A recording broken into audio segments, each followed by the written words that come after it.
TV. ورحمة الله وبركاته.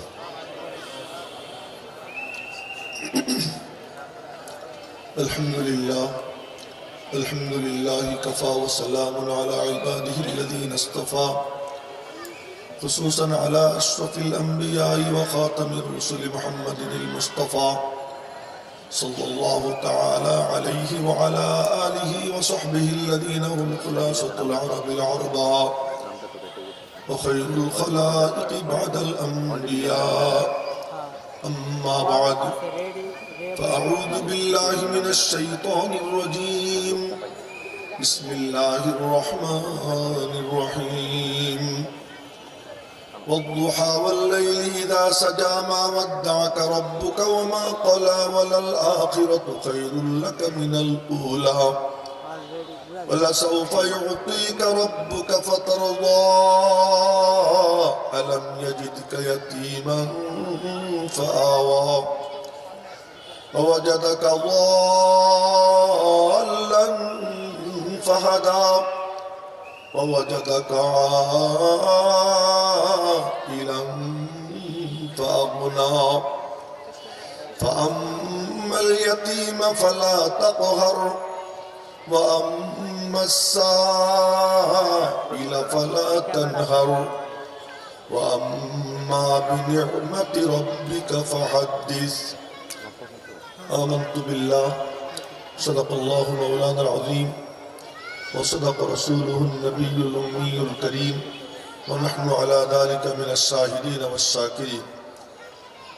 دار العلوم Rampura Banasree মাদ্রাসা কর্তৃক আয়োজিত 2024-25 শিক্ষাবর্ষের শিক্ষা সমাপনকারী ছাত্রদের মাথায় মর্যাদার পাগড়ি প্রদান, বিশেষ করে বুখারী শরীফের শেষ সবক প্রদান উপলক্ষে আয়োজিত আজকের ওয়াজ ও দোয়া মাহফিলের মুহতারাম সভাপতি আমার উস্তাদে মুহতারাম এবং অত্র মাদ্রাসার শাইখুল হাদিস ও হযরত মাওলানা ওবায়দুল্লাহ ফারুক সাহেব দামাত বারাকাতুহুম এবং আজকের অনুষ্ঠানের প্রধান মেহমান মাদার ইলমি দারুল উলুম দেওবন্দের শাইখুল হাদিস হযরতুল আল্লাম হযরত মাওলানা আমিন পালনপুরি সাহেব দামাত বারাকাতুহুম এবং স্টেজে উপস্থিত মুহতারাম মুআজ্জাজ হযরত উলামা ইকরাম, আসাতিজা ইকরাম, আমার মুরব্বিবৃন্দ,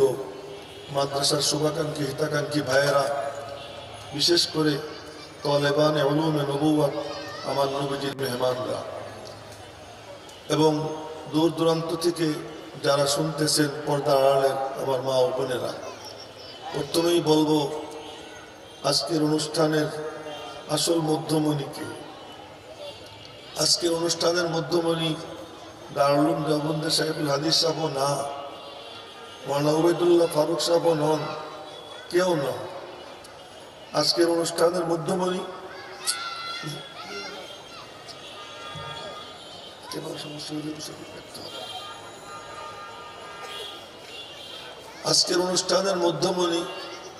আমি বলবো দাবির সাথে জনাবে মুহাম্মদুর রাসূলুল্লাহ সাল্লাল্লাহু আলাইহি ওয়াসাল্লাম। সবাই বলেন সাল্লাল্লাহু আলাইহি ওয়াসাল্লাম। একজনও বাদ যাব না, সবাই বলি সাল্লাল্লাহু আলাইহি ওয়াসাল্লাম। बीमार मोहम्मद को दवा दो न दुआ दो, बीमार मोहम्मद को दवा दो न दुआ दो, उनको मदीने की फकत राह बता दो, उनको मदीने की फकत राह बता दो। আমি জিজ্ঞেস করতে চাই, কার কার মদিনা শরীফ যাইতে মনে চায়? মনে চায় না? তো চলেন আমরা চলে যাই, একবার বলি সাল্লাল্লাহু আলাইহি ওয়াসাল্লাম। এই বললাম আর কেমনে গেলাম? কেউ যদি দুরূদ শরীফ পড়ে 10টা নেকি হয়, 10টা গুনাহ মাফ হয়, 10টা মর্যাদা বৃদ্ধি পায়, খাস 10 রহমত তার উপরে নাজিল হয়, আর সাথে সাথে তার দুরূদ, তার নাম ঠিকানা সহ রওজা পাকে নবীজির কাছে চলে যায়। জোরে বলি সুবহানাল্লাহ। আচ্ছা, নবীজির কাছে দুরূদ শরীফ দেওয়ার বরকতটা কি? নবীজির অভ্যাস ছিল তার জীবদ্দশায় কেউ তারে কিছু দিলে তিনিও কিছু দিতেন, শুধু নিতেন না। যদি কথার কথা নবীজির কেউ একটা জুব্বা দিছে, নবীজি তাকে একটা রুমাল দিতেন। নবীজিকে একটা পাগড়ি দিছে, নবীজি তাকে একটু আতর দিতেন, কিছু না কিছু দিতে। এই জন্য হাদিসে কোথাও নবীজি বলেন নাই আহদু, তোমরা হাদিয়া দাও, বলছেন তাহা দাও, তুমিও দাও তুমিও দাও। শুধু তুমি নিবা হুজুর তা না, তুমিও দিবা। নবীজি এটা শিখাইছে। সবার মনোযোগ আকর্ষণ করবো একটু এদিকে তাকাই। এমনকি নবীজি যখন দেবার মতো কিচ্ছু না থাকত, তখন নবীজি তার একটা দোয়া দিতেন। আর ওই দোয়া এত আর আমার আপনার দোয়া না, এটা নবীজির দোয়া। নবীজি দোয়া করছেন তো ডাইরেক্ট কবুল হয়ে গেছে। হযরত আবু হুরায়রা রাদিয়াল্লাহু তাআলা আনহু গেছেন, ইয়া রাসূলুল্লাহ, আমার মা এত বলি কিন্তু মুসলমান হইতেছে না, একটু দোয়া করে দেন। নবীজি দোয়া করছেন, আল্লাহুম্মা হদি উম্মা আবি হুরায়রা, আল্লাহ আবু হুরায়রার মারে হেদায়েত দিয়ে দাও। আবু হুরায়রা মনে মনে বলে যে দোয়া আগে যায় না, আমি আগে যাই, দৌড় দেই বাড়ির দিকে। এই যে এটাকে এদিকে তাকাও, গরু গরু ঘুরে বসো, ঘুরে বসো, হ্যাঁ আদৌ খুব দরকার। আবু হুরায়রা মনে মনে বলতেছেন যে দোয়া আগে যায় না, আমি আগে যাই দেখি। তো উনি রওনা দিচ্ছেন, বাড়ির কাছে গিয়ে শোনেন সালাত সালাত পানির শব্দ হইতেছে, গোসলের শব্দ হইতেছে। আবু হুরায়রা দরওয়াজা দাঁড়াইয়া টোকা দেয়, মা মা দরওয়াজা খোলেন। মা কয় একটু অপেক্ষা কর। একটু পরে এসে দরওয়াজা খোলে, কয় আশহাদু আল্লা ইলাহা ইল্লাল্লাহ। জোরে বলেন না সুবহানাল্লাহ। তো নবীজির দোয়া এটা অব্যর্থ, দোয়া করছেন তো কবুল হয়ে গেছে। এক সাহাবী নাম আবু তুফাইল রাদিয়াল্লাহু তাআলা, উনি দাউস গোত্রের ছিলেন, বড় কবি ছিলেন। আবু হুরায়রা যে গোত্রের, ওই গোত্রে বড় কবি ছিলেন। তো উনি মক্কা শরীফ আসছেন। এখন মক্কা শরীফের লোকজন বলে কি, ও খবরদার, ওনার কাছেও যাবি না, উনি কিন্তু সাংঘাতিক জাদুঘর, খালি কোনো কিছু কানে যদি ঢোকে তুই কিন্তু জাদুগ্রস্ত হয়ে যাবি। তো কানের মধ্যে কাপড় টাপড় ঠুসা এখানে আমার কাছে গেছে, অনেক গড়ে টুরে, তো গড়ে টুরে টপ টপ করে, আর যাতে কানে আওয়াজ না যায় এই চেষ্টা করে।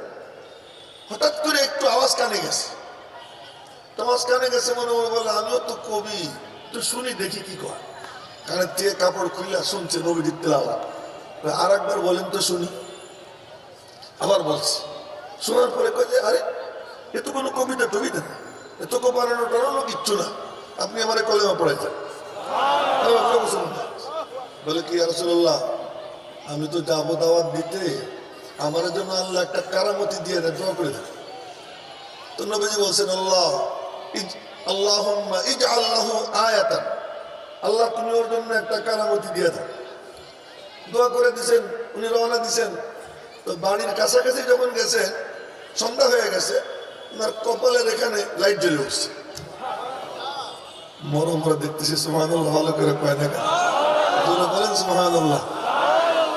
তো কপালের এখানে লাইট জ্বলে উঠছে। যখন লাইট জ্বলে উঠছে, মনে মনে বলতেছেন মানুষে বলবে নবীজির কাছে গিয়ে আমার আকৃতি বিকৃত হয়ে গেছে। আল্লাহ এই লাইটটা আর কোনখানে দেওয়া যায় না, অন্যখানে দিয়ে দাও, এটা দেখলে তো ওরা বলবে আমার আকৃতি বিকৃত হয়ে গেছে। দোয়া করছেন, সাথে সাথে ওই লাইট গিয়ে লাঠির আগায় চলে গেছে। তাও সুবহানাল্লাহ কইতে এত এত কি বলবেন, বলেন জোরে সুবহানাল্লাহ। जुबा ताजा कर दन बेकरार तू, जुबा ताजा कर दन बेकरार तू, नयंगीख तने इल्लतल कारे तू। আমার কাম। এক সাহাবী বলে ইয়া রাসূলুল্লাহ ইজনি ওয়া আউজিস, আপনি আমার একটা ওয়াজ করেন, নসিহত করেন, একটু সংক্ষেপ করেন। দেখেন না ভাষা, আমার যদি কেউ বলে হুজুর আমার একটু উপদেশ দেন, একটু সংক্ষেপ করেন, বাবা উপদেশও চাও আবার দিক নির্দেশনাও দাও, আমি তারা ধমক দেবো। নবীজি দেখলেন যে না, এই লোকের মধ্যে আমল করার জজবা, আমল করার জজবা, ঠিক আছে আমি ওরে সংক্ষেপ উপদেশ দিই। তো নবীজি বললেন ঠিক আছে, তোমার জন্য একটাই নসিহত, কি আইয়াকুনা লিসানুকা রাতবান বিযিকরিল্লাহ, তোমার জিহ্বাটা যেন আল্লাহর জিকিরে তাজা থাকে। এখন সুবহানাল্লাহ বললে কি আল্লাহর জিকির হয় কি হয় না? তো একটু অভ্যাস করে ফেলবো, এখান থেকে তো এই অভ্যাসের জন্যই তো এই আয়োজন। তো বলে ফেলা একটু জোরে সোরে সুবহানাল্লাহ। আচ্ছা, এখন নবীজির দোয়া তো অব্যর্থ, দোয়া করতে দেরি কবুল হইতে দেরি হয় না। এখন বলেন তো, আমরা যখন নবীজির উপর দুরূদ শরীফ পড়বো, নবীজির রওজা পাকে যাবে, হাদিয়া তো গেল। দুরূদ শরীফ মানে নবীজিকে হাদিয়া, ভালো করে মনে রাখো। দুরূদ শরীফ মানে নবীজির উদ্দেশ্যে হাদিয়া। এই হাদিয়া যখন রওজা পাকে গেল, এখন তো নবীজি কিছু দিবেন। এখন তো পনির নাই, খেজুর নাই, এখন তো আর কোনো রুমাল পাগড়ির প্রশ্ন নাই। এখন কি দিবেন? যে ব্যক্তি দুরূদ শরীফ পড়ে রওজা পাকে যাওয়ার সাথে সাথে তার নাম ঠিকানা সহ যখন যায়, নবীজি তার উদ্দেশ্যে দোয়া করে দেন। এজন্য কি সুবিধা, একবার নাম আসলে বলবো সাল্লাল্লাহু আলাইহি ওয়াসাল্লাম। তাই বললাম যে बीमार मोहम्मद को दवा दो न दुआ दो, बीमार मोहम्मद को दवा दो न दुआ दो, उनको मदीने की फकत राह बता दो, उनको मदीने की फकत राह बता दो। নবী প্রেমিক যে, তার আর কিছু দরকার নাই, কেবল তারে বলে দাও মদিনায় যাওয়ার রাস্তা হলো এটা। তো মদিনায় যাওয়ার রাস্তা সোজা রাস্তা, যে দুরূদ শরীফ পড়ে তার নাম ঠিকানা সহ তার দুরূদ রওজা পাকে নবীজির কাছে চলে যায়। এজন্য নাম আসলে দুরূদ শরীফ পড়বো। তাই বলছিলাম যে আজকের মধ্যমণি কে মুহাম্মদুর রাসূলুল্লাহ সাল্লাল্লাহু আলাইহি ওয়াসাল্লাম। আপনারা লক্ষ্য করছেন কিতাবগুলো পিছনে ছিল, নিচে ছিল। বড় বড় সম্মানী মানুষরে আমি বলছি চেয়ারের থেকে নামে, তাদেরকে নামাই দিছি, নামাই দিয়ে কিতাবগুলো এখানে আছে, উপরে উঠেছে। এই আরো উপরে থাকার জিনিস, এ মাথার উপরে থাকার জিনিস। এক মুহাদ্দিস, উনি হাদিস পড়াইতেন, বুখারী শরীফ পড়াইতেন, সারাক্ষণ এইভাবে আত্মাহিয়াতুস সুরাতে বইসা এইভাবে ধরতেন, এইভাবে কোথাও রাখতেন না, হাতের উপরে 2 ঘন্টা 3 ঘন্টা 4 ঘন্টা একটানা এইভাবেই থাকতেন, পড়াইতেন। ওনারা জিজ্ঞেস করা হয়েছে এমন করেন কেন? নবীজির হাদিস, এত জন্য নবীজিকে আমি সামনে নিয়ে আসছি, নবীজিকে সামনে নিয়ে আসছি। সুতরাং সেই কিতাব আজকে এখানে উপস্থিত। মাদ্রাসায় যে হাদিসের কিতাবগুলো পড়ানো হয় তার মধ্যে উল্লেখযোগ্য যেটা আমরা সবাই চিনি 6 কিতাব: বুখারী শরীফ, মুসলিম শরীফ, আবু দাউদ শরীফ, নাসাই শরীফ, তিরমিজি শরীফ, ইবনে মাজাহ শরীফ। এছাড়াও এদিক ওদিক তাকাইস না, চোখ এদিকে রাখবি, হ্যাঁ। এছাড়াও তহাবি শরীফ, মুয়াত্তা ইমাম মালিক, মুয়াত্তা মুহাম্মদ, এই সমস্ত কিতাব পড়ানো হয়। তো এই কিতাবগুলোর মধ্যে 3 নম্বর বা 4 নম্বর অবস্থান যে কিতাবের, আবু দাউদ শরীফ আর তিরমিজি শরীফ, এই 2 কিতাব সম্পর্কে মুহাদ্দিসরা বলেন, মান কানা ফি বাইতিহি কিতাবু আবি দাউদ ফাকান্নামা ফিহি নাবিয়্যুন ইয়াতাকাল্লাম। যে ঘরে আবু দাউদ শরীফ থাকে অথবা তিরমিজি শরীফ থাকে, সে ঘরে যেন নবীজি উপস্থিত থেকে কথা বলতেছেন। জোরে বলেন না সবাই মিলে সুবহানাল্লাহ। আচ্ছা, এখন বলেন তো আবু দাউদ আর তিরমিজি 3 নম্বর বা 4 নম্বর অবস্থানের কিতাব, সেখানে বুখারী শরীফ কি কিতাব? এটা সমস্ত উম্মতের সর্বসম্মত সিদ্ধান্ত, আসাহুল কুতুবি বাদা কিতাবিল্লাহ, আল্লাহর কিতাব কালামুল্লাহর পরে সবচেয়ে বিশুদ্ধতম কিতাব সহিহ বুখারী শরীফ। এই কিতাব সম্পর্কে এক বুজুর্গ, তার নাম আবু যায়েদ মারওয়াজি রাহমাতুল্লাহ আলাইহি, খুব মনোযোগ দিয়ে সবাই শুনেন, মজার ঘটনা। আবু যায়েদ মারওয়াজি রাহমাতুল্লাহ আলাইহি উনি এই হাদিস পড়তেন ইমাম মালিকের লেখা কিতাব মুয়াত্তা মালিক। মুয়াত্তা মালিক পড়তে এত মজা, ইমাম মালিক সাংঘাতিক জিনিস। আলামু আহলিল মদিনা, ইমামু দারিল হিজরা, মদিনা শরীফের সবচেয়ে বড় আলেম, এবং উনাকে ইমামু দারিল হিজরা বলা হয়। আশিকে রাসূল এমন ছিলেন যে উনি মদিনা শরীফ থেকে মক্কা শরীফ যাইতেন না হজে। মনে মনে বলতেন, যদি মক্কা শরীফ গেলে মউত এসে যায়, তাহলে তো আমার জান্নাতুল মুআল্লায় শোয়াবে, আমি তো মদিনার মাটি পাবো না, আমার তো মদিনার মাটি দরকার। তো মনে মনে করে, আল্লাহ তুমি তো সবখানে আসো, নবীজি তো সবখানে নেই, নবীজি তো এখানে, তা আমি এখানেই থাকি, আমি মরলে এখানেই মরবো। কিন্তু নবীজি যেখানে থাকেন, যেখানে শুয়ে আছেন, ওই মাটিতে তিনি পেশাব পায়খানা করতেন না। মদিনা শরীফের সীমানায় যেতেন, সীমানায় গিয়ে এক পা রাখতেন মদিনা শরীফের ভিতরে, আর এক পা রাখতেন মদিনা শরীফের বাইরে। পেশাব পায়খানা করতেন মদিনা শরীফের বাইরে। মনে মনে বলতেন, আল্লাহ, এক পা ভিতরে রাখলাম, মৌত আসলে আমার মৌতটা মদিনায় লেখো। আর নবীজি যে মাটিতে শুয়ে আসেন, ওই মাটিতে পেশাব পায়খানা করতেছি না, এটা আমি মদিনার বাইরে করতেছি। এমন লোক ছিল। তো একদিন মনে মনে বলতেছেন যে আল্লাহ, হজ তো করতে মনে চায়, সাংঘাতিক ব্যাপার তো না। সাহিল সে লাগা দে মেরে ইশকো কা সফিনা, साहिल से लगा दे मेरे इश्कों का सफीना, आंखों से दिखा दे मुझे मक्का व मदीना। এ তো বড় দারুণ জিনিস। এরপরে খানায় কাবার চারপাশে ঘোরে, আমি নিজে দেখছি এই যে রুকনে ইয়ামানি কামড়াইতেছে। এই কি এক ঘর, আজীব তার মকবুলিয়ত, আল্লাহ পাকের নূরের তাজাল্লি 24 ঘন্টা পড়তেছে। ওখানে যাইতে কার না মনে চায়? একজন ঘরে চুমু খায়, কোথায় চুমু খাও? কামর আলাদ দিয়ারি দিয়ার লাইলা, আমর আলাদ দিয়ারি দিয়ার লাইলা, উকাব্বিলু দাল জিদারা ওয়া দাল জিদারা,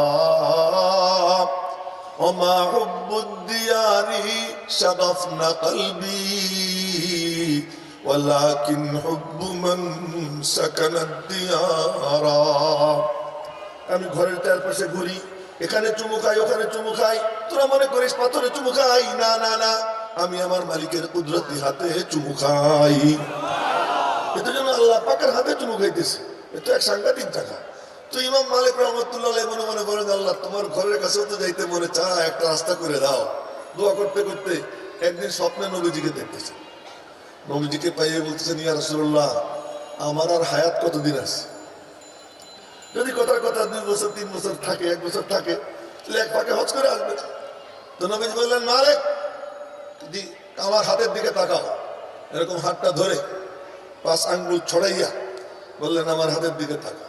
তাকাইছেন, আর ওনার ঘুম ভেঙে গেছে। ঘুম ভাঙার পরে মনে মনে বলতেছেন, কি 5 মাস না 5 বছর না কি, বুঝলাম তো না। তো স্বপ্নের ব্যাখ্যাকার ছিলেন মুহাম্মদ ইবনে সিরিন রহমতুল্লাহ আলাইহি। ওনার কাছে এক খাদেমরে পাঠাইছেন যে, বলবা জনৈক ব্যক্তি এমন স্বপ্ন দেখছে, কি ব্যাখ্যা?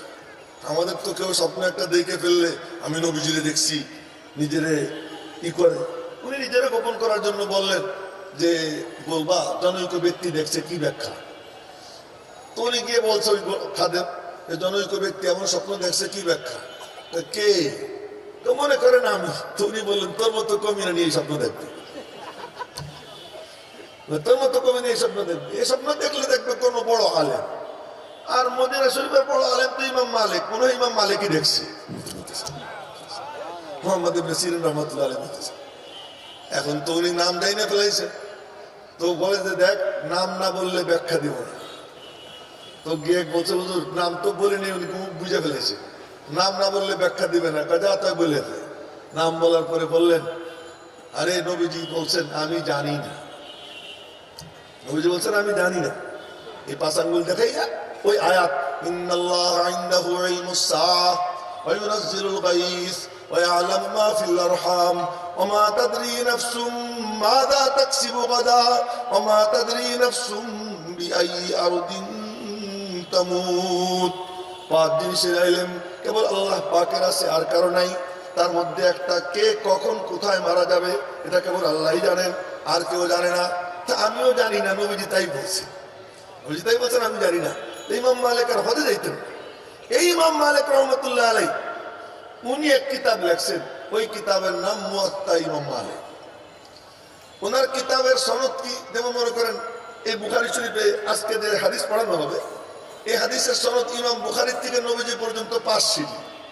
যেমন ইমাম বুখারী বলবেন, হাদ্দাসানা আহমদ ইবনে আসকাব قال حدثنا محمد بن فضيل عن عمارة بن القعقاع عن أبي زرعة عن أبي هريرة رضي الله تعالى عنه قال قال النبي صلى الله عليه وسلم ولنا صلى الله عليه وسلم এতো কইলাম এতক্ষণ পর্যন্ত। তো ইমাম বুখারী আর নবীজির মাঝে 5 সিঁড়ি। কয় সিঁড়ি? 5 সিঁড়ি। তো 5টা মাধ্যমে নবীজি পর্যন্ত যাইতে হয়। আর মুয়াত্তা মালিক পড়লে কি মজা! মালিকের উস্তাদ নাফে, নাফে হলেন আব্দুল্লাহ ইবনে ওমরের আজাদ করা গোলাম। ইমাম মালিকের উস্তাদ হলেন সালেম, সালেমের আব্বার নাম আব্দুল্লাহ ইবনে ওমর। তো ইমাম মালিকের কিতাব পড়লে মালিক আন নাফে আন ইবনে ওমর, মালিক আন সালেম আন ইবনে ওমর। ইমাম মালিক থেকে 2 সিঁড়ি বাইলেই নবীজি। আল্লাহু আকবার কয়ে বলেন, কি সমস্যা? বলেন না, আরো জোরে বলেন আল্লাহু আকবার। আরে মুফতি সাহেব জলদি উপরে আসেন। কি মুফতি সাহেব ওখানে বসেন? আপনি এখানে আসেন। আরে না, এখানে আসেন।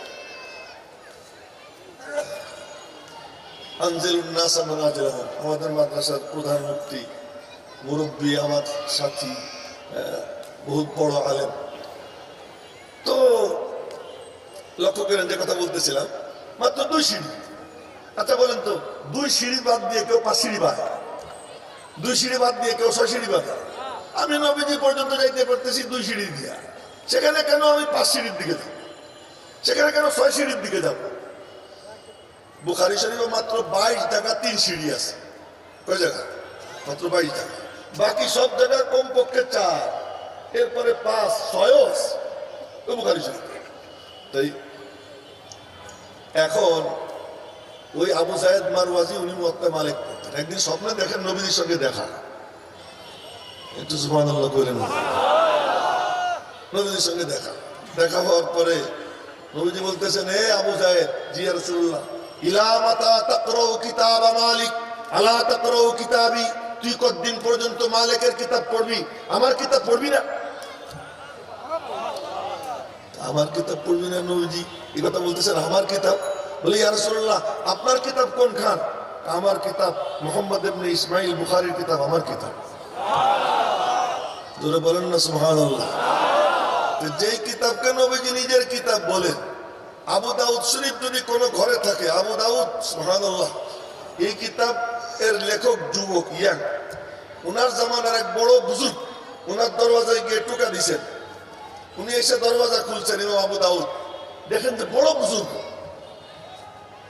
তো হুজুর আপনি আসলেন কেন? খবর দিতেন, আমি যেতাম।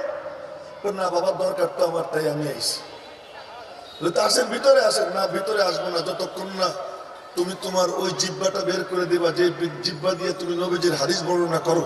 আগে ওই জিহ্বা একটা চুমু খাবো, তারপরে তোমার ঘরে ঢুকবো। ইমাম আবু দাউদ তার জিহ্বা বের করে দিছেন, উনি চুমু খাইছেন, তারপরে ভিতরে ঢুকছেন। এই আবু দাউদ শরীফ এর ওয়ালা এমন দামি, এই বুখারী শরীফ ওয়ালা কেমন দামি। ওনার জিন্দেগিতে আর কোনো কামই করেন না, একটা কামই করছে, এক কামই করছে।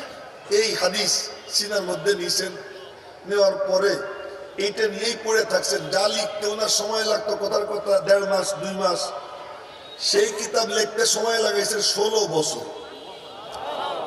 16 বছর সময় লাগাইছেন, তাও যেখানে সেখানে না।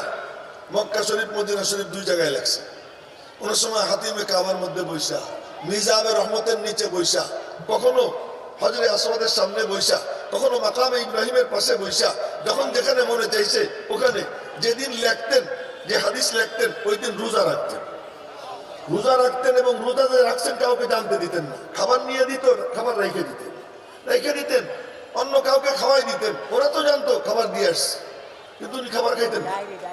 এই ইমাম বুখারী রাহমাতুল্লাহ আলাইহি আবার যেদিন লেখবেন, গোসল করতেন, গোসল করে ইস্তেখারাত 2 রাকাত নামাজ পড়তেন, নামাজ পড়ে মুরাকাবায় বসতেন, মালিকের সাথে কানেকশন করতেন। আল্লাহ লেখবো কি লেখবো না, রব্বুল আলামিনের পক্ষ থেকে ইলহাম হইতো, তারপরে উনি লিখতেন। এমন ইহতিমাম করে লেখার কারণে আল্লাহ তাআলা এই কিতাবকে এমন ভাবে কবুল করছেন যে এই কিতাব 16 বছর লাগাইয়ে লেখা আবার জীবনটাই কাটাই দিয়েছেন এই কিতাব নিয়ে। পড়াইছেন, ঘুরে ঘুরে এই কিতাব বুকে নিয়ে ঘুরে বেড়াইছেন, এবং সরাসরি উনি নিজে 90,000 শাগিরদকে পড়াইছেন। ওই জামানার 90,000, বর্তমান জামানার 90 কোটির মতো 90,000কে ডাইরেক্ট পড়াইছেন। এবং এই কিতাব বুকে নিয়ে রাস্তায় ঘুরতেছিলেন। এর মধ্যে হঠাৎ করে বুখারার গভর্নর, কথা লম্বা হয়ে যাচ্ছে, আমি সংক্ষেপ করতেছি। বুখারার গভর্নর ওনাকে বললো যে এই বুখারার থেকে বের হয়ে যায়। ওনাকে বের করে দিছে। কেন? অনেকে চায় যে আমি ভিআইপি, এই ভিআইপি হয়ে এলএম পাওয়া যায় না।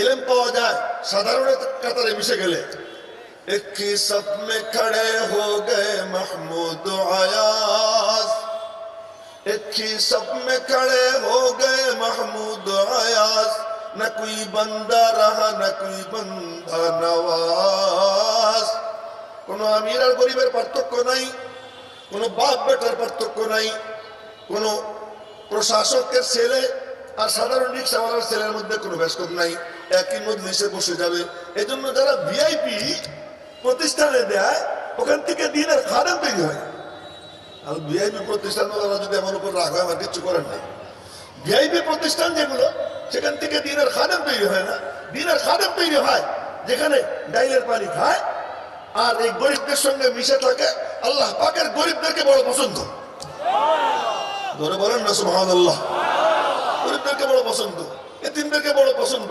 রিক্সাওয়ালাদেরকে বড় পছন্দ আমাদের মাদ্রাসার দুই একটা এতিম আছে হীরার টুকরা কোন কোন এতিম আছে হীরার টুকরা মনে হয় যেন সব কিছু আল্লাহ ওরে দিয়ে দিছে আল্লাহ খুব পছন্দ এতিম এই জন্যই তো নবীজির আল্লাহ জন্মগত ভাবে এতিম বানাইছে পেটে থাকতেই বাপরে নিয়ে গেছে না ইমাম শাফি রহমতুল্লাহ আলাইহি এতিম উনিও এতিম খাজা ইখতিমা কুতুবউদ্দিন বখতিয়ার কাকি এতিম হযরত বাইজিদ মুস্তামি রহমতুল্লাহ আলাইহি এতিম এরকম লিস্ট দিলে নিতে গেলে দেখা যাবে বড় বড় খাদেমে দিন এতিম আল্লাহ পাকের ওদেরকে বড় পছন্দ হয় অন্ধ এরা আল্লাহ খুব পছন্দ হয় রিকশাওয়ালার ছেলে তারা খুব পছন্দ হয় এক একজন শিল্পপতি বড় বড় মনে মনে ভাবে আমি শিল্পপতি আমার ছেলে পড়বে কোথায় ভিআইপি প্রতিষ্ঠানে না না না দিনের খাদেম তৈরি হয় গরিবদের সাথে আল্লাহ পাকের কাছে এরা খুব পছন্দ খুব পছন্দ ইমাম শাফি রহমতুল্লাহ আলাইহি ওনার নাম যখন এসে গেল ছোট্ট করে বলে ফেলে ওনার বাপ তো মারা গেছেন মা ছিলেন তোমার খেদমত করতেন এবং খেদমত করতে করতে মার পা টিপে টিপে ঘুম পাড়াইতেন মার মাথার চুলকে দিতেন হাত পা টিপে দিতেন এরপরে যখন বুঝতেন যে মা ঘুমাই পড়ছে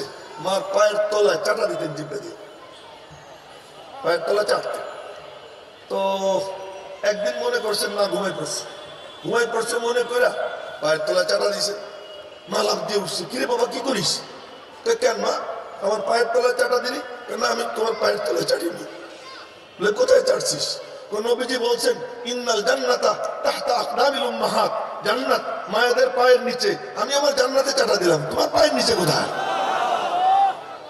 ওই যে মা দোয়া দিছেন আল্লাহ এমন এলেম দিছে এলেমের রাস্তাও খুলে দিছে কেমন দেওয়া ইমাম শাফি রহমতুল্লাহ আলাইহি 22 বছর বয়সে হজে গেছেন উনি তো কুরাইশ বংশের মক্কা শরীফ বাড়ি 22 বছর বয়সে হজ করতেছেন ওদের মধ্যে এক বুড়া বসে বসে খাইতেছে তো বুড়ার ওই যুবকরা দেখে খুব পছন্দ হয়েছে ডাক দিছে ইয়া সাবা তাহাল কুল মাই এ যুবক আয় আমার সাথে খা তো কয় যে বলার সাথে সাথে খাইতে বসে গেছে খাইতে বসার পরে বুড়া কয় কি তুমি কি কুরাইশ বংশের নি আপনি বুঝলেন কেমনে তোমার কাণ্ড কারবার দেখা কি করলাম তুমি একবারও না বললা না বলার সাথে সাথে খাইতে বসে গেল এই যে তোমার যে সাদা সিধা ভাব এটা দেখে বুঝলাম তুমি কুরাইশ বংশের যখন এই কথা বলছে এখনকার মুরব্বী আপনার বাড়ি কোথায় মদিনা শরীফ যখন শুনছে মদিনা বিমারে মুহাম্মদ কো দাওয়া দো না দুআ দো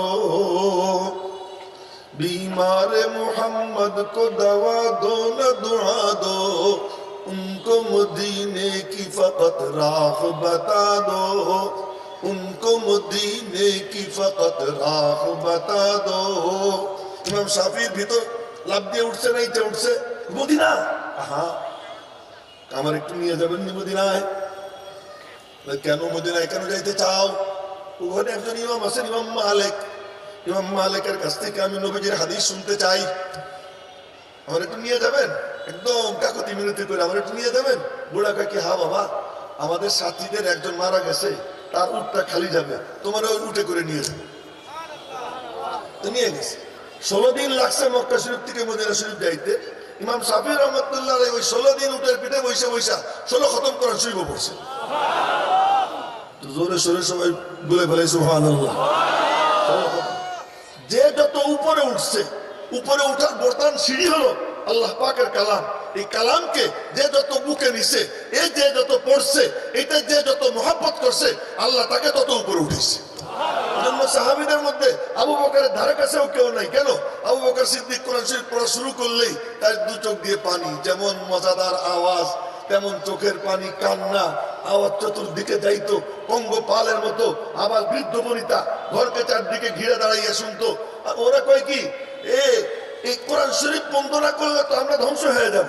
আমাদের বিজয়ের একমাত্র রাস্তা যে কোরআন তেলাওয়াত বন্ধ করো। এই জন্য কাফেররা আমাদের শক্তিটা জানে, মুসলমানদের শক্তি কি এটা তারা জানে, মুসলমানদের পাওয়ার কি এটা ওরা জানে। তাই কোরআনে কারিমে আল্লাহ তাআলা বলেন যে কাফেররা কি বলে জানিস? বলে কি বলে?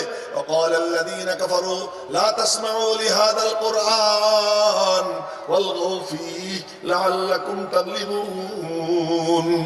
ইহুদি খ্রিস্টান হিন্দু বৌদ্ধ নাস্তিক মুরতাদ ওদের বিজয়ের আর কোন রাস্তা নাই, রাস্তা একটাই, কোরআনে কারিমের তেলাওয়াত বন্ধ করো। বন্ধ করতে না পারলে তেলাওয়াত যখন শুরু হয় তখন হাউকাও শুরু করে দাও, চিল্লা চিল্লি শুরু করে দাও। কিন্তু ওরা যতই চিল্লা চিল্লি করে কোরআন দাও দাও করে জ্বলতেই থাকে, জ্বলতেই থাকে। ওরা জানে যে ওদের একমাত্র বাধা এই কোরআন। তো আবু বকর সিদ্দিক কোরআন শরীফ পড়তেন এবং ওনার পড়ায় ওরা অস্থির হয়ে গেল। এরকম পড়া চলতে থাকলে তো আমরা আর কি হেরে যাবো। দেখেন না মাসা, আজ আমাদের ঘর থেকে কোরআন শরীফ তেলাওয়াত বিদায় নিছে, ঘরে ঘরে গান বাজে, আল্লাহর কালামের তেলাওয়াত হয় না, টেলিভিশন চলে, আল্লাহ পাকের কালামের তেলাওয়াত হয় না। এই তেলাওয়াতটা যদি জিন্দা রেখে থাকে, এই কওমি মাদ্রাসাগুলোর মাধ্যমে এই হাফেজরা তেলাওয়াত করতেছে, কোন সময় বাংলার জমিনে তেলাওয়াত বন্ধ হয় না, তেলাওয়াত বন্ধ হয় না এই মাদ্রাসাগুলোর উসিলায়। তো বলতেছিলাম ইমাম শাফি রহমতুল্লাহ আলাইহি 16 খতম কোরআন শরীফ পড়ছেন। দেখেন এতিমের বাচ্চা, এতিম বাচ্চা কোথায় চলে যায়? 16 খতম কোরআন শরীফ পড়তে পড়তে মদিনা শরীফ গিয়ে পড়ছেন। যখন গেছেন নামাজ শুরু হয়ে গেছে, জামাতে শরীক হয়েছেন। জামাতের শেষে দেখলেন নামাজের পরে উঁচু লম্বা টল ফিগার, নুরানি চেহারা, পাগড়িওয়ালা, চোখের সুরমা, এক অপরূপ সুন্দর এক মুরব্বী আসতেছেন। এ যত মুরব্বী হয় তত আভা বাড়ে, নুরানিয়ত রুহানিয়ত বাড়ে। সবাই ওনাকে দেখা পঙ্গপালের মতো ওনাকে ঘিরা বসে গেছে। উনি তখন হাদিস লেখাইতেছেন, হাদিস লেখাইতেছেন। এই যাদের মা বাবা আছে না, তারা ভালো করে যেন শুনে, যদি মা বাবার দোয়া কেউ নিবার পারে আল্লাহ তারে কোথায় নেয় একটু যেন লক্ষ্য করে। তো গেছেন, এখন নামাজের শেষে ইমাম মালিক রহমতুল্লাহ আলাইহি হাদিস লেখানো শুরু করছে। এক মজলিসে 100 হাদিস লেখাইছে। তো সবার কাছে খাতা কলম আছে, ইমাম শাফির কাছে কোনো খাতা কলম নাই। তো উনি কি করবেন, একটা খড়ি টড়ি পাইছেন, এটা দিয়ে হাতের মধ্যে দাগাইতেছে। তো খড়ি দিয়ে দাগাইলে কোনো লেখা হয় না, লেখা হয় না, লাগাইছে।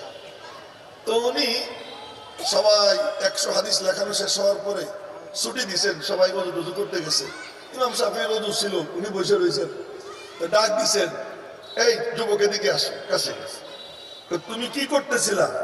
হাতের মধ্যে লিখতেছিলাম। দেখি দেখাও তো, কোনো লেখা নেই।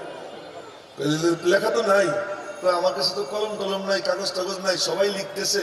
মনে করলাম তাদের সঙ্গে তাল মিলেই একটা খড়ি পাইছিলাম, ওটা দিয়ে দাগাইছি। আসলে আমি হাতে দাগাইছি, লিখছি কলমে, হাতে দাগাইছি কলমে লিখছি। ইমাম মালিক বললেন, তাই যদি হয়ে থাকে অর্ধেকটা শুনেই দাও, 100-র অর্ধেক শুনো। উনি দাঁড়াইয়ে 100 হাদিসের 100 হাদিসই শুনে দিয়েছেন ইমাম সাহেব রহমতুল্লাহ। বলার মাকসাদ, এতিম বাইজিদ বুস্তামি এতিম, বয়স যখন 6 বছর, অন্যদিকে কথা চলে গেছে, বলে ফেলাইতেছে। বাইজিদ বুস্তামি এতিম, বয়স যখন 6 বছর, মা মনে মনে বলে যে এখন ওরে আর ছাড়া যাবে না, কোনো উস্তাদের কাছে দিতে হবে।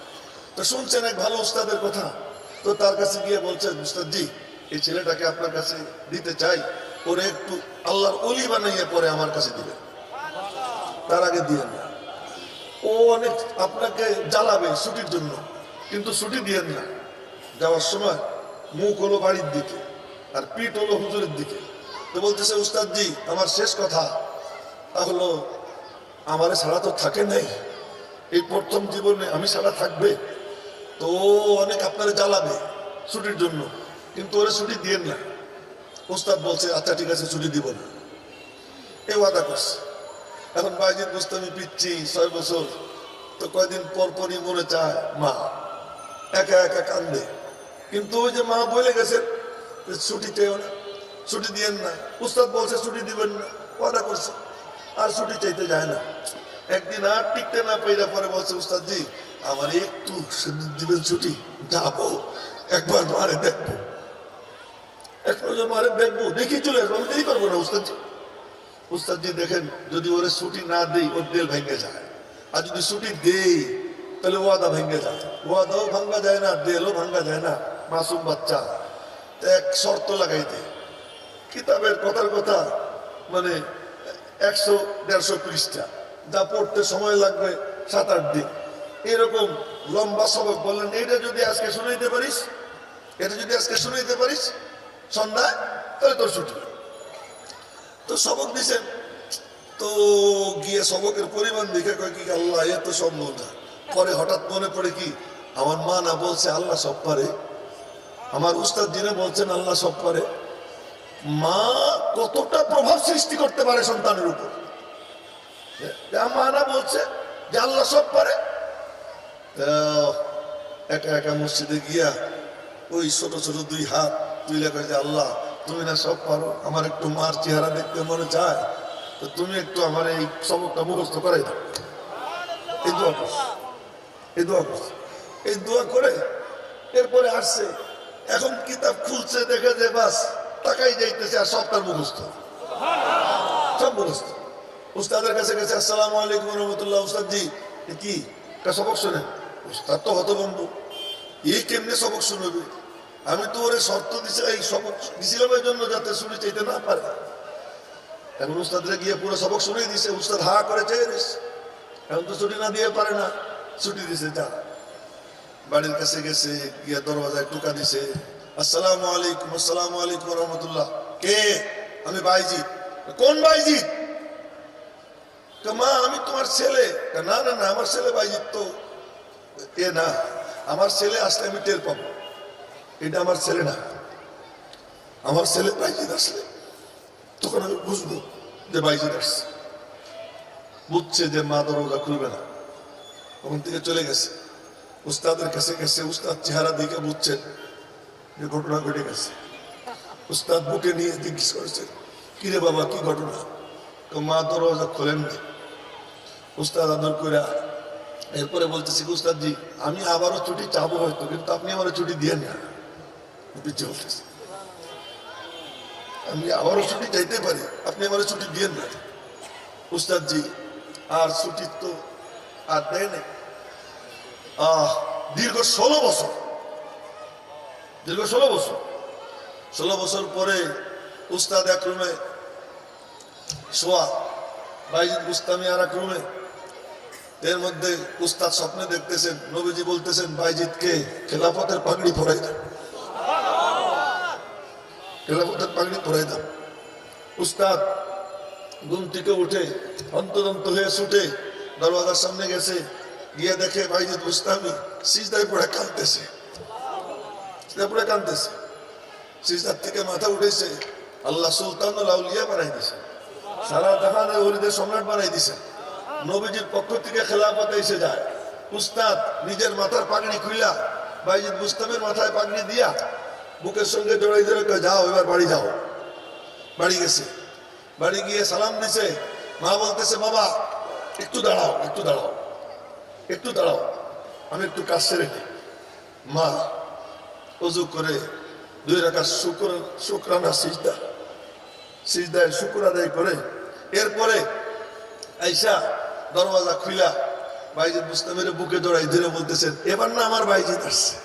এখন বলতেছে, আল্লাহ আমার এই তামান্না ছিল যে আমি আমার বাইজিদকে তোমার ওলি হিসেবে দেখবো, আমার দেখা হয়ে গেছে, এই জন্য এতদিন পর্যন্ত তোমার কাছে হায়াত চাইছিলাম, এখন যে কোনো সময় তুমি আমার ডাইকে নিয়ে নিতে পারো, আমার আশা পূর্ণ হয়ে গেছে। তো এতিম আল্লাহ তাআলা পছন্দ করেন।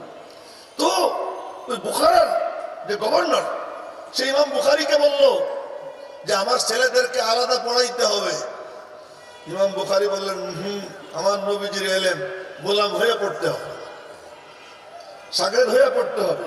ওই রিক্সাওয়ালা কুলি মজুরদের যে বাচ্চা কাচ্চা, তাদের সাথে এক কাতারে বসে পড়তে হবে। তোমার ছেলে বলে আমি তাকে আলাদা প্রায়োরিটি দিব, তা হবে না। আল্লাহ পাকের সিফাত এলেম এটা নেওয়ার জন্য গোলামের মতো আদবওয়ালা হয়ে আসতে হবে, তারপরে তাছাড়া না। বুখারার গভর্নর বের করে দেয়, আরে নবীজির মানে আদর্শ, এর মধ্যে কোনো ভেদাভেদ নাই, বৈষম্য নাই, বৈষম্যহীন থাকবে, সব একই কাতারে থাকবে। সুতরাং তুমি বৈষম্য করবা, তোমার ছেলেকে আমি প্রাধান্য দিব, তা হবে না। গভর্নর তুমি আমার বের করে দেবে, দাও। বের হয়ে গেছে, বের হয়ে গেছেন, রাস্তায় গিয়ে বলতেছেন, আল্লাহ আলাইয়াল আরদু বিমা রাহাবাত, তোমার জমিন প্রশস্ত হওয়া সত্ত্বেও আমার জন্য সংকীর্ণ হয়ে গেছে, এখন আর এখানে থাকার দরকার নাই, তুমি আমারে ডাক দাও, আমি চলে যাই। আল্লাহ ডাক দিচ্ছেন, রাস্তায় মারা গেছে, বুখারীর মতো রাস্তায় মারা গেছে। ওখানেই ওনার দাফন হয়েছে। আর ওখান থেকে যে মেশক অম্বরের ঘ্রাণ চালু হয়েছে, মাটি নিতে নিতে কবর খালি হয়ে যায়, আবার কবরে মাটি দেয়, আবার খালি হয়ে যায়, আবার মাটি দেয়। এক বুজুর্গ পরে দোয়া করছে যে আল্লাহ তুমি এই কারামতি বন্ধ করে দাও, নয়তো এটা একটা ফিতনা হয়ে যাবে। ওই দোয়ার বরকতে এই কারামত বন্ধ হয়েছে। ওই দিনই এক মুহাদ্দিস স্বপ্নে দেখেন নবীজি দাঁড়াইয়ে আছেন, 4 খলিফাকে নিয়ে ফুলের মালা নিয়ে। জিজ্ঞেস করতেছি, ইয়া রাসূলুল্লাহ এই কি জন্য দাঁড়িয়ে আছেন? জানো না মুহাম্মদ ইবনে ইসমাইল বুখারী আসতেছে, আমি তার অপেক্ষায় আছি, আমি তার অপেক্ষায় আছি। এই মুহাদ্দিস মুহাম্মদ ইবনে ইসমাইল বুখারী রাহিমাহুল্লাহ তাআলা, ওনার সম্পর্কে বলতে গেলে অনেক লম্বা, অত লম্বা কথা বলে মুরব্বীরা আসেন, কষ্ট দেব না। আমি যে কথা বলতে চাইতেছি সার সংক্ষেপ কথা হলো এই যে এই বুখারী শরীফ এখানে উপস্থিত মানে নবীজি আজকে এখানে উপস্থিত। জোরে সরে বলি সুবহানাল্লাহ। এটা আমরা দেখতে পাই না, আমরা বুঝতে পারি না। এই আনোয়ারে ভরা, আনোয়ারে ভরা, নূরে ভরা নবীজিকে আল্লাহ তাআলা কোরআন শরীফ দিয়েছেন ডাইরেক্ট, একেবারে 2-3 মিনিটে বলতেছি, ডাইরেক্ট আল্লাহ তাআলা তেলাওয়াত করতেন আর নবীজি শুনতেন, আর ডাইরেক্ট নূর ভিতরে ঢুকতেন। নূর ভিতরে ঢুকার পরে ওই নূরকে নবীজি হজম করতেন, হজম করতে করতে নবীজি নিজেই নুরানি হয়ে গেছেন। এমন নুরানি, কারো ভিতরে কোনো কিছু বেশি ভরে গেলে ওইটা বাইরে বের হয়ে যায়। নবীজির নবুয়ত পূর্ণ হয়ে গেছে, এই জন্য নবুয়তের মোহর, নবুয়তের সিল বা 2 কাঁধের মাঝে একটু বাম দিকে কলব বরাবর মোহরের নবুয়ত বের হয়ে গেছে। ঠিক তেমনি ভাবে কোরআনে কারীমের নূর ভিতরে ঢোকার পরে এতটা নুরানি হয়েছে যে নবীজির চেহারার দিকে ভালো করে কেউ তাকাইলে দেখতো যে নবীজির চেহারায় নূর দৌড়াদৌড়ি করতেছে, লম্কুবের গুঁড়া দিয়ে নূর দৌড়াদৌড়ি করতেছে, নাকের উপরে লম্বা নূরের রেখা, ঠোঁট খুললেই দেখা যাইতো সামনের 2 দাঁতের ফাঁক দিয়ে নূর বের হইতেছে। এই নবীজির এই কোরআন শরীফ হজম করার পরে নিজে একটা কোরআন বনে গেছেন। তখন নবীজি হাসি দিলেও কোরআন, কাঁদলেও কোরআন, নবীজি হাত নাড়াইলেও কোরআন, হা বললেও কোরআন, না বললেও কোরআন। উনকা হা নেহি कहना भी है कुरान का जैसा, তার হা বলাও কোরআন, তার না বলাও কোরআন, তার হাঁটাও কোরআন, তার বসাও কোরআন, তার শোয়াও কোরআন। তিনি মুস্কি হাসি দিলে কোরআনে কারীমের আয়াত বের হয়, ফালিয়াদহাকু কালিলা ওয়ালিয়াবকু কাসীরা। হাসি দিলে কোরআনের আয়াতের অংশ দেখা যায়, আবার যখন কান্না করেন, কান্না করলেও কোরআন দেখা যায়, ওয়ালিয়াবকু কাসীরা। এজন্য সিজদা দিতেন তাহাজ্জুদের সময়, সিজদার পরে নবীজি কার নামাজ দেখে আম্মাজান আয়েশা সিদ্দিকার মনে হইতো বদনা দিয়ে পানি ঢেলে দিছে, ওয়ালিয়াবকু কাসীরা। হাত উঠিয়ে কাঁদতেন, মাঝে মাঝে হাত উঠিয়ে দোয়া করতেন।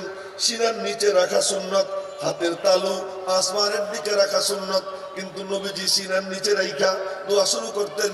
মাঝে মাঝে হাত উপরের দিকে উঠতে থাকতো, উঠতে থাকতো, উঠতে থাকতো।